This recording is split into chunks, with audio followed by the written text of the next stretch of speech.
इस वक्त मैं बच्चों को ट्यूशन देती हूँ, साथ ही मैं पीएचडी कोर्स वर्क में एडमिशन ली हूँ, पीएचडी का पढ़ाई कर रही हूँ। 2012 से लेकर अब तक 2012 से लेकर अब तक सर मैं प्राइवेट स्कूल में और कोचिंग्स में पढ़ाती रही हूँ, और साथ ही मैंने किस क्लास तक के लोगों को सर एसएससी बैंकिंग की तैयारी तो की। क्या तैयारी की?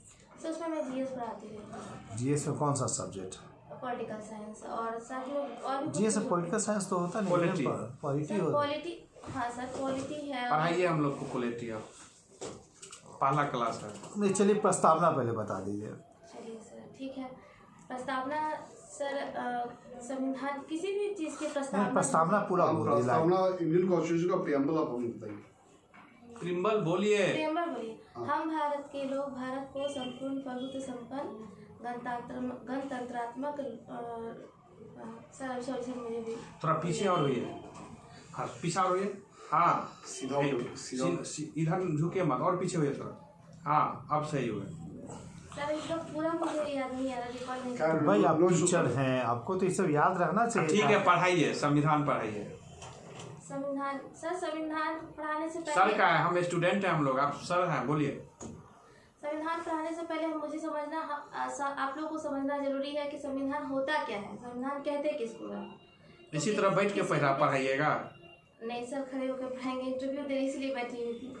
नहीं, कॉमन सेंस है, आपको जब ये बोले तो आप पूछिए कि सर हम खड़े होकर पढ़ाना शुरू करें। सर मैं क्या खड़ी होकर पढ़ाऊँ या बैठे बैठे? नहीं, बैठ के पढ़ाइए। संविधान को पढ़ाने से पहले या समझने से पहले जरूरी है ये जानना कि संविधान कहते किसको है। किसी भी देश का संविधान लिखित या अलिखित वैसा दस्तावेज होता है जिससे किसी देश का शासन चलाया जाता है, और किसी भी देश के संविधान को पढ़कर ही हमें समझ में आता है कि उस देश की जो लोकतांत्रिक शक्तियाँ हैं वो विकेंद्रित है या नहीं है, और उनके जो शक्ति है वो किसके हाथों में है, राजतंत्र है या लोकतंत्र है, जनता के पास है या फिर कुछ अधिनायकों के पास है, तो वो सब हमें जानकारी होती है। साथ ही देश की जो शक्तियाँ हैं वो उसका विभाजन किस प्रकार। संविधान का संधि विच्छेद कीजिए।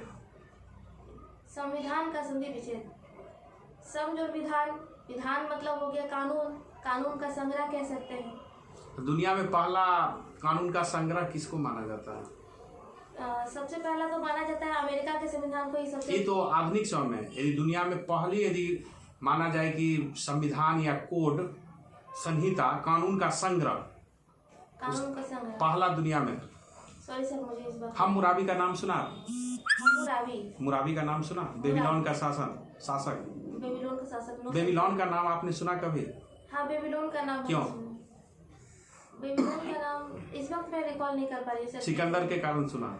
हाँ सिकंदर जी। अच्छा, भारत का पहला हिंदू कोड, हिंदू कानून की पुस्तक कौन है?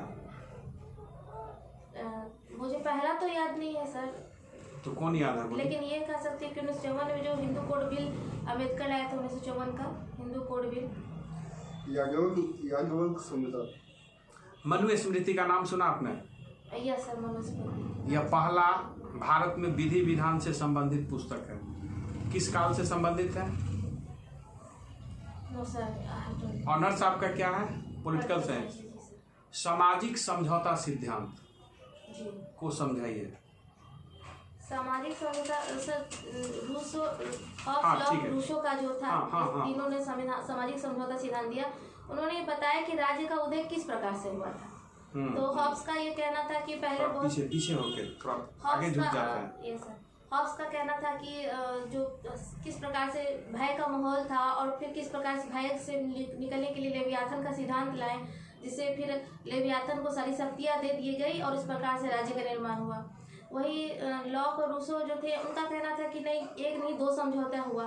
तो अब रूसो का कहना था कि नहीं, पहले बहुत प्राकृतिक जो जीवन था वो बहुत अच्छा था, सुखमय था, लेकिन जीवन संपत्ति ये सब की सुरक्षा की जो भावनाएं का कमी आने लगी जैसे जैसे जनसंख्या बढ़ा, तो उसके बाद समझ गए, आप समझ रहे हैं। चलिए, अब जो बाइडेन के आने से भारत पर रिश्ते पर क्या प्रभाव पड़ेगा?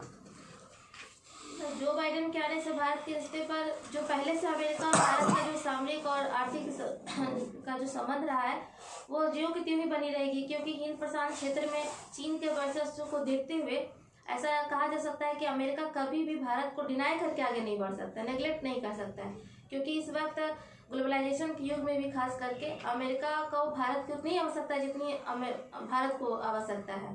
और खास करके भारत के बहुत सारे प्रवासी, आप पॉलिटिकल साइंस के अच्छे ज्ञाता हैं, आपको भी पता है कि देश भले निर्जीव है लेकिन चलाने वाला व्यक्ति तो सजीव है, वो तो भावना से जुड़ा हुआ है। वर्तमान राष्ट्रपति वर्तमान भारतीय प्रधानमंत्री के अगेंस्ट भाव रख रहे हैं, इसीलिए तो उनको शपथ ग्रहण में इनको विदेश नीति जो होती है वो भावनाओं से नहीं चलती। विदेश नीति किसी एक व्यक्ति के बनाने से भी नहीं चलती, उनके पीछे टीम वर्क काम करता है।